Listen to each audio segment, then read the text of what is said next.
Today's radio play, Two of a Kind, is based on an interesting story which will appear in next Sunday's issue of the American Weekly, the magazine distributed with all Hearst Sunday newspapers from coast to coast.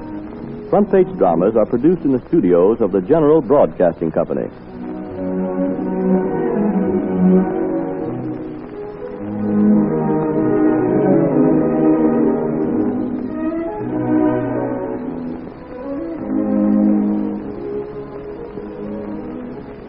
It is one of those tropical nights. Moonlight silhouettes the tops of shaggy palms. The perfume of blooming flowers drenches the air. The lights of the clubhouse make a veritable fairyland in the inky shadows. The sound of music drifts through the open windows of the clubhouse behind them. Them? Oh, yes. A man and a woman are standing by the railing looking at, listen. Kiss me. Again. My darling. Tell me again. I love you. Again. I love you. I love you. Do you? Do you, my darling? Hold me close. Look deep into my eyes. I am. What answer do you find there? Oh, my sweet. Stop, please. Why? Because there's no reason. Why must I stop kissing? Well, I must breathe now and then. Oh, what a divine night. Not half as divine as you are. Look at that moon. I can't look at anything but you. My dear. How fair and fragile you look in the moonlight. Your feet, too. Fine and delicate as an exquisite cameo. The darkness behind us frames your head like a jewel against black velvet. Oh, how beautiful you are. You? Don't stop. Go on. How can I? Words can't even begin to express my feelings. You feel as though you were drowning, don't you? You used to see out there that engulfs you. Yes. How do you know? I feel that way, too. Oh, if this night could go on forever. Only tomorrow would never come. We can make every night tonight, my darling. Oh, no. No, we can't. You mean you're leaving in the morning? Yes. But you mustn't go. Oh, I don't want to. I won't let you. I must. But how can you when we've just found each other? I know. Oh, my dear. If I should die this minute, I'd have no regrets. Then you'll stay? I wish I could. Oh, my darling. I shall never again breathe the fragrance of a tropic evening without thinking of you. And I shall never feel the caress of the night breeze without remembering your lips against my cheek, Compersac. Compersac? Oh, I'm sorry. Shouldn't I have mentioned your name? But that isn't my name. It isn't. Why? I'm sorry there should have been such a misunderstanding, Miss Chadwell. Just a moment. I'm not Miss Chadwell. You're not? Why, I thought... So that's why you said what you did. You weren't speaking from the heart. You were speaking from a pocketbook. Well, please, All your protestations of affection and love were addressed to the woman giving this party. Why, you're nothing but a fortune hunter. No. I meant every word I said to you. Yes, you meant every word you said to me for Miss Chadwell. No, please listen to me. It's you I've fallen in love with. Surely you don't expect me to believe that. Didn't you just say you thought I was Miss Chadwell? Didn't you just call me by her name? Yes, but... Well, that's proof enough. Oh, I hate myself. How could I ever have thought you were sincere? It's so beautiful, and now you... Listen, please listen to me. I came to the party late. My friends who brought me to Kingsley said our hostess was a beautiful blonde. You're the most beautiful blonde here. What other conclusion could I draw? Oh, I see. I'm sorry. A fine one to talk you are. You accuse me of being a fortune hunter because I make love to you and happen to use an heiress name. What other conclusion was I to draw? I thought You that you... thought. You thought I was some titled foreigner. That's why you returned my ardent affection. Oh, no, A fortune hunter, am I? Well, you're a title hunter. I'm no such thing. I understood that Count Versailles, who is here tonight, is a tall, handsome man with a tiny wax mustache. I can't help it if you fit the description. Neither can I. Modest, aren't you? I didn't mean it quite like that. I know. Don't you think we'd better start at the beginning and introduce ourselves?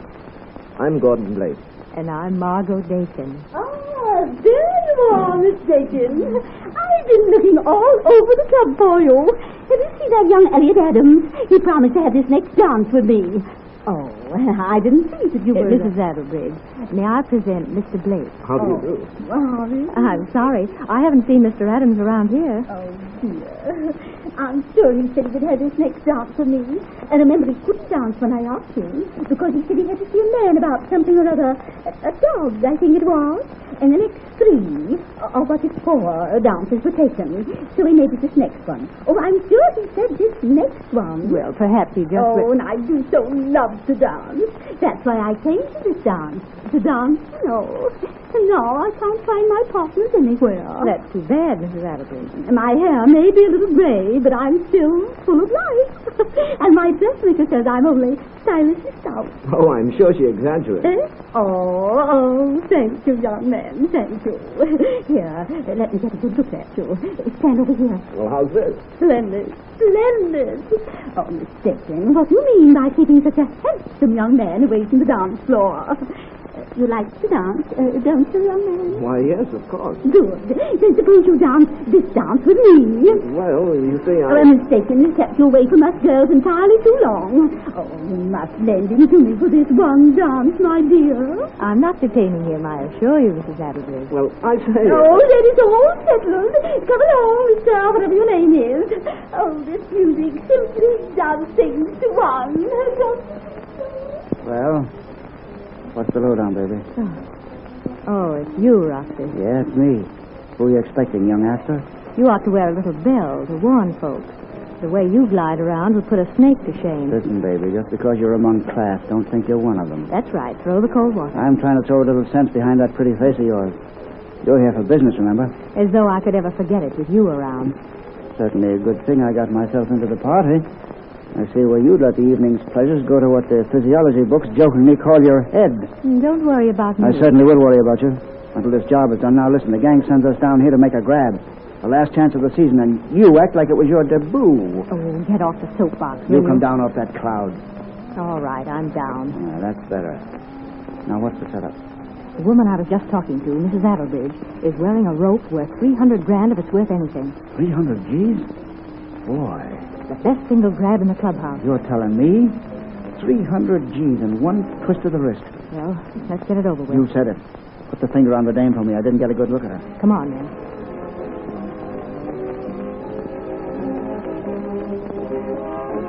Well, which one is it, Margot? Oh, just pause a minute till I spot her. Oh, there she is. Dancing this way. Oh, you say the funniest things, Mr.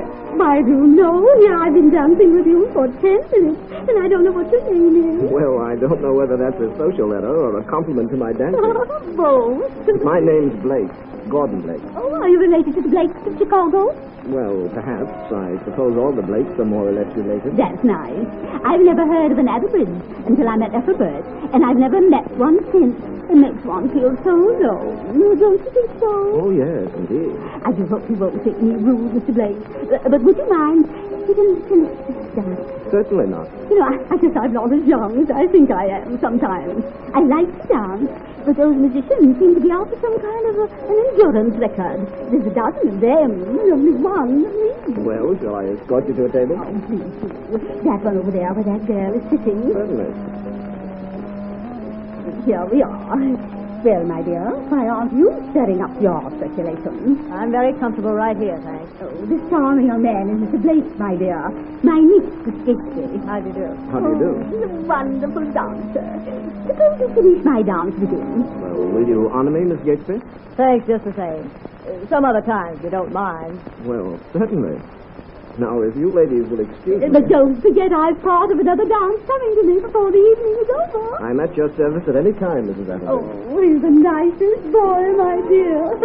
You're then to see something by refusing to talk. You didn't leave. No. Oh, I'm glad. I was afraid you might have while I was pushing that old war horse around. Would it have mattered so much? It certainly would. There's something we have to settle, you know. Oh, yes, so there is. Whether or not you're a fortune hunter and I'm out for titles. Oh, please. Let's forget that and start all over again. Oh, would you mind getting me a drink? Maybe that would help us to forget. I'll get 2. Now, don't you go away while I'm gone. I I'll be won't. back in a minute. Who's your boyfriend? None of your business. No? No. Well, what did you barge over here for? Take a peek inside this pocket. Got the rope from Mrs. Atterbury. like taking pennies out of a blind man's cup. She never knew a thing was happening. Oh, no? That sounds like it. Well, let us carve her head off. A lot of good it'll do her. Oh, call the police. Stop the dogs. Lock the doors. I've been robbed. My pearls are gone. There, now calm yourself, Mrs. Attlebridge. Oh, just When did now, you miss them? I put my hand in my throat. That's it. And found my beautiful rope of pearls gone. What's the matter over here? I'm in charge of the plainclothesmen here tonight. Oh, my pearls are gone. Stolen? I don't know. But I'm sure I had to make it on just before I started to dance a little while ago. Here's our... Hey, what's the matter here? This lady's lost her pearls. Go over and tell that orchestra drummer to get everybody's attention. Now, take it easy, lady. We'll do the best we can to find him for you. I'm afraid I'm going crazy. Come on along with me. Ladies and gentlemen, a valuable necklace is missing. I must ask every man here to submit to a search.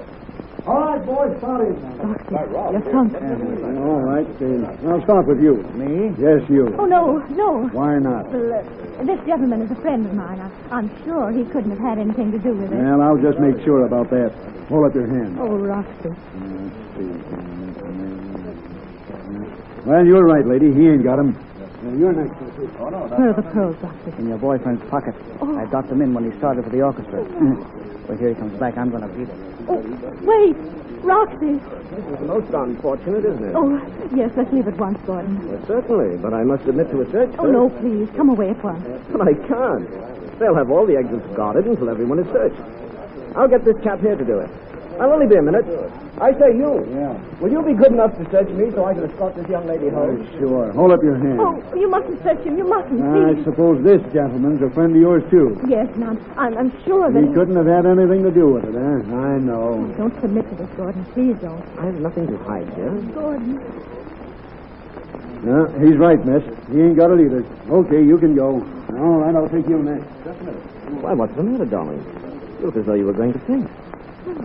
All the pearls, they're safely put away. What do you mean? Well, I found them in my pocket as I was going to ask the drummer to get everyone's attention. And, say, I wonder how much you'll want for that drum of his. Stop being so exasperating. What do you care how much he wants for his old drum? I'd like to have it. In fact, I'm going to get it no matter what it costs. Well, forget your musical ambitions for a minute. I want to know what's happened to the pearls. That's just the point, darling. I dropped them in his drum. You what? I dropped them in the air vent of his drum for safekeeping. You see, I figured I could raise enough money on them for a honeymoon. Then you're Shall we say an expert at picking pearls and women?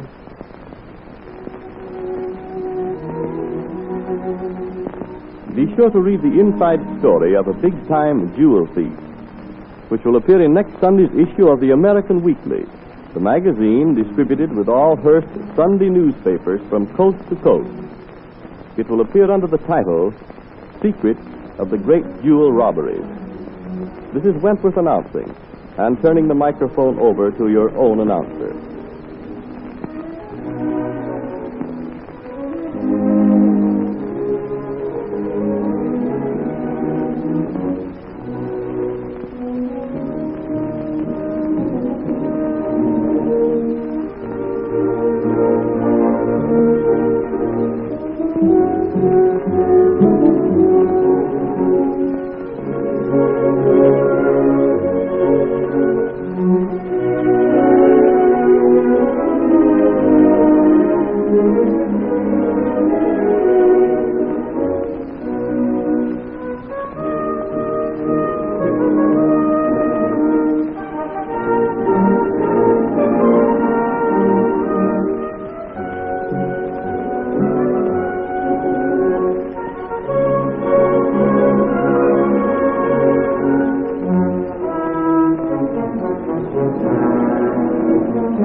Our radio play for today Afternoon Parade, is based on an interesting story which will appear in next Sunday's issue of the American Weekly, the magazine distributed with all Hearst Sunday newspapers from coast to coast.